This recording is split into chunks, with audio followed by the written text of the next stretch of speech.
प्रिय विद्यार्थियों, आज के हमारे अध्यापन का प्रकरण है कवि केशवदास।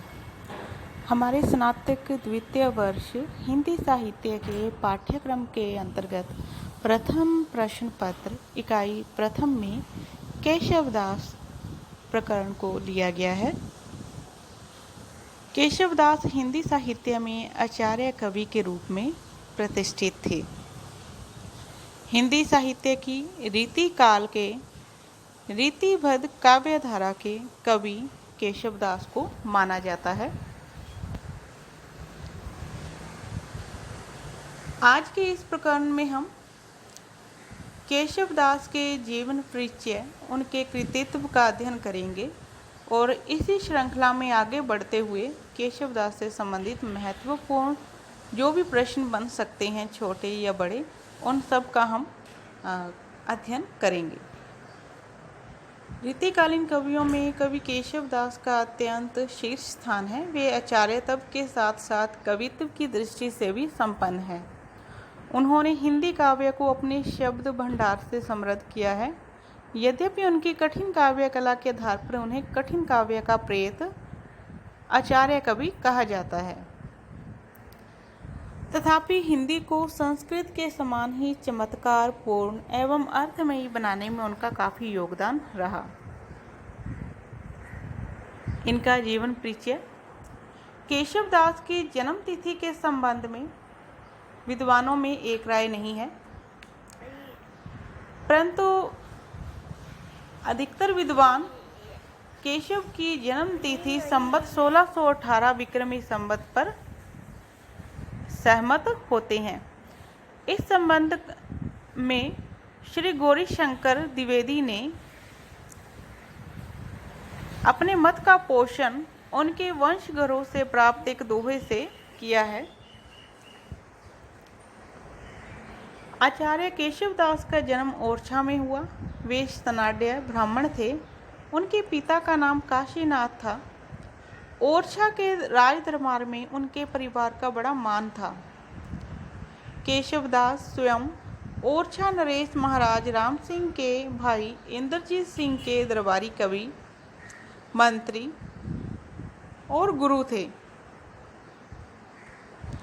इंद्रजीत सिंह की ओर से इन्हें 21 गांव मिले हुए थे। वे आत्मसम्मान के साथ विलास में जीवन व्यतीत करते थे।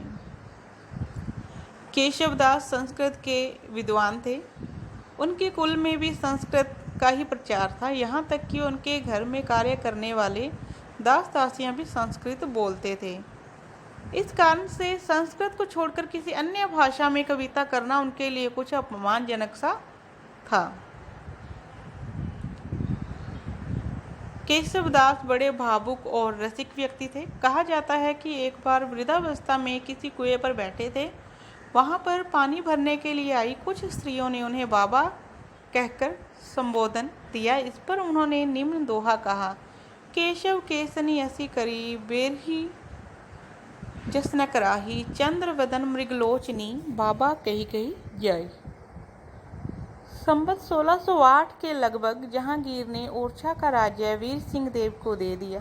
केशव कुछ समय तक वीर सिंह के दरबार में रहे, फिर गंगा तट पर चले गए और वहीं रहने लगे। 1618 ईस्वी में उनका देहावसान हो गया।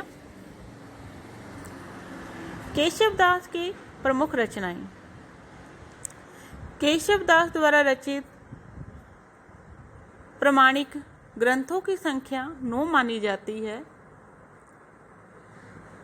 जो कि निम्न प्रकार से हैं: रसिक प्रिया, कवि प्रिया, नखशिख, छंदमाला, रामचंद्रिका, वीर सिंह देव चरित, रतन भावनी, विज्ञान गीता, जहांगीर जसचंद्रिका।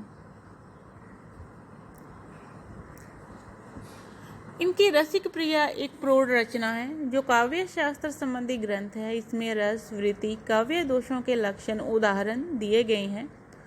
रसिक प्रिया के 16 भागों में श्रृंगार के भेदों के साथ साथ नायक और नायिका के मिलन स्थलों, हाव भावों का अवस्थानुसार चित्रण है। वही उनकी विरह एवं काम दशाओं का निरूपण, रीति निरूपण अलंकार युक्त भाषा में केशव ने किया है। इस ग्रंथ के मुख्य आधार ग्रंथ है नाट्य शास्त्र, कामसूत्र, रुद्र भट्ट का श्रृंगार तिलक।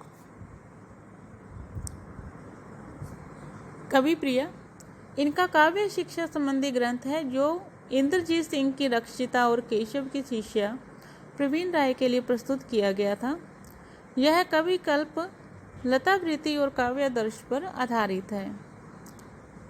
केशव दास की सर्वाधिक प्रसिद्ध रचना रामचंद्रिका, जो कि एक महाकाव्य है, जिसकी रचना में प्रसन्न रागम, हनुमान नाटक, कादंबरी आदि कई ग्रंथों से आधार सामग्री ग्रहण की गई है। रामचंद्रिका महाकाव्यात्मक शैली में लिखा गया है। इस काव्य ग्रंथ की संवाद शैली अत्यंत ही उत्तम है, परंतु केशव दास ने रामकथा के बहाने इसे छंदों का अजायब घर ही बना डाला। अत्यंत चमत्कार प्रदर्शन के कारण यह रचना अलंकारों के बोझ के तले दब गई।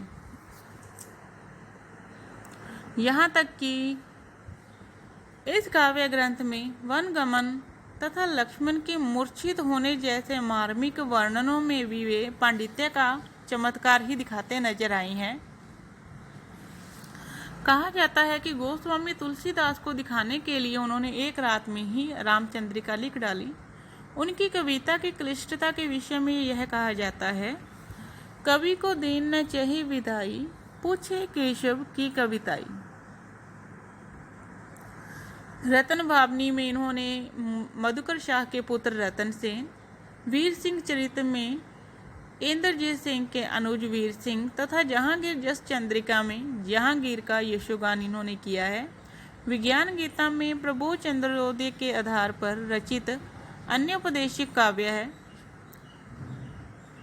केशव दास ने कविता के हृदय पक्ष को छोड़कर उसके कला पक्ष की ओर ही उनका ध्यान रहा है, अर्थात भाव व्यंजना उनके काव्य में इतनी उभर नहीं पाई जितना कि उन्होंने चमत्कार प्रदर्शन के चक्कर में अलंकारों पर, छंदों पर आदि पर उनका ध्यान गया। उनका प्रकृति वर्णन भी राजमहल के बगीचों तक ही सीमित रहा। जनमानस से संबंधित भावों की अभिव्यंजना इनके काव्य में कम ही मिलती है। इनकी भाषा संस्कृत गर्भित ब्रज भाषा है। अलंकारों के बोझ के कारण प्रभावहीन बन गई है।